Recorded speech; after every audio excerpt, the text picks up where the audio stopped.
Here we go. We have a question, pair sum in BST. So you have given a BST and a target. We need to check whether there's a pair of nodes in the BST with a value summing up to the target.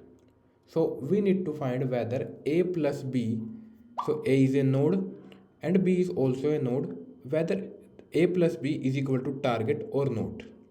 So if A plus B found, we need to return true.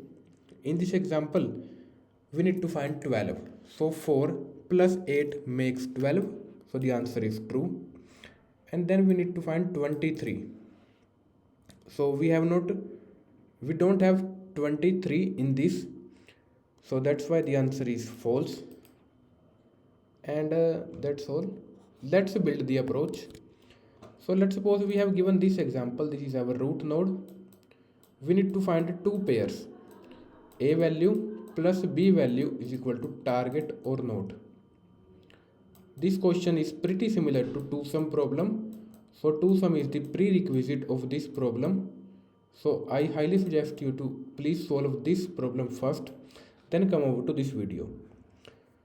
So if you are here, it means you already know two-sum problem. So we can easily break down the problem into target minus B, and we will use set data structure. Then we need to find whether target minus B is there or not.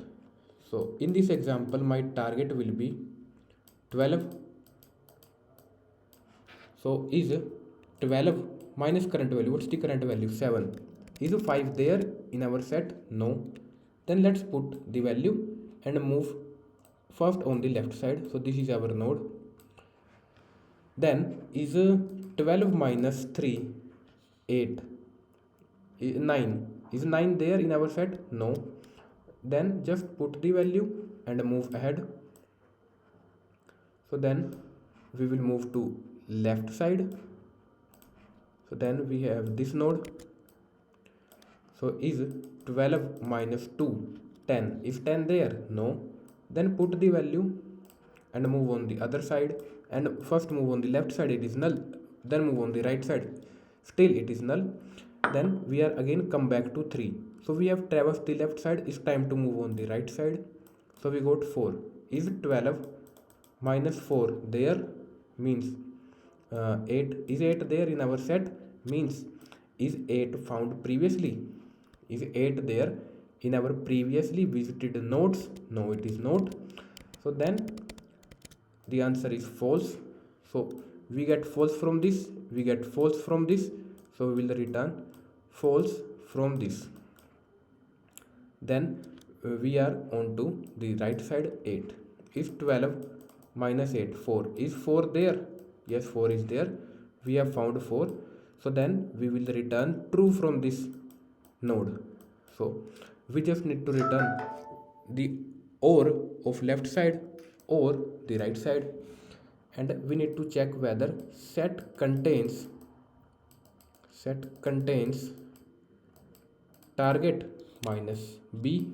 B is your current value, so it will be node dot data. That's it. Now let's code this.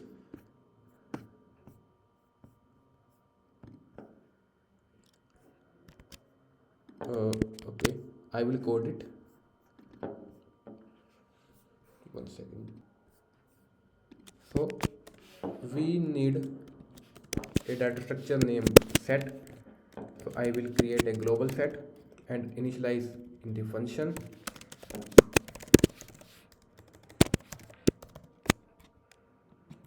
Then I will call my recursive function, return solve, passing root and my target. We have boolean solve node and target. What will be my base condition? If my node is null, we need to return false. If set dot contains